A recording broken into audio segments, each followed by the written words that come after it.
Google Scholar. The first thing you're going to do if you are going to use Google Scholar is to set it up so that it will let you know if RIT happens to have an item it finds. Go to the three little dots on the left side, click on the gear, and then click on Library Links. Type in Rochester Institute, hit search, and you're going to make sure that Rochester Institute of Technology is checked off. Then type in OCLC, hit search, and make sure Open WorldCat Library Search is checked off. This will let Google Scholar know that it needs to tell you if RIT has a copy of a book or an article.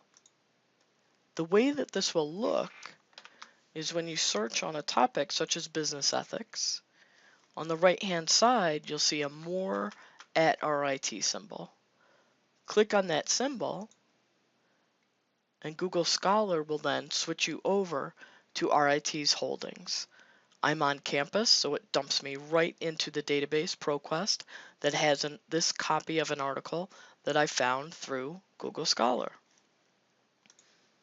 Notice that I put the search into quotation marks. You always want to use quotation marks to keep phrases together. There's another type of search that you could do in Google Scholar that is called proximity. So if I did the word around, parentheses, 8, close parentheses, and then typed in another term such as water, I'm telling Google Scholar, find any article in which the phrase business ethics falls within 8 words of the word water. Hit search, and now I have found articles in which those two words fall near each other. Why would I do that? Well, you can't always guarantee how a writer will describe a topic. So this becomes helpful when you have a couple key terms to find them close together within the body of the article. One of the pluses for using Google Scholar is it's simple. It's easy to use. It's the type of search you're used to doing. The downside to that is it's simple. It's not allowing you to search for subjects. It's only searching for words. And then it's looking at other articles that people chose around those words.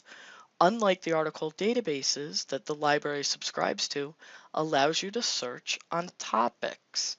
So you get to see an article is mainly about ethics or is mainly about leadership.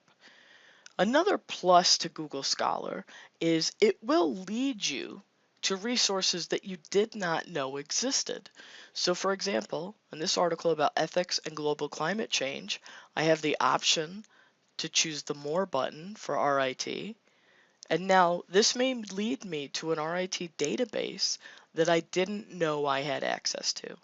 In this case, it's led me to a database called Academic Search Elite.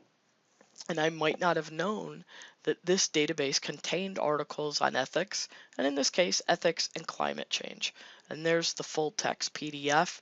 I can now save it or email it to myself. Another con to Google Scholar is that it actually has blind spots. So you don't know for sure which of RIT's databases it has indexed. So there's a possibility one day in the future that it stops indexing Academic Search Elite. And if you were to only use Google Scholar, you wouldn't know that and you would have a blind spot in your research. That's not a big deal when you're dealing with a small paper, say a 500-word small paper in which you need one article. But it gets to be a much bigger deal if you're dealing with a 10-page or 20-page paper or a thesis.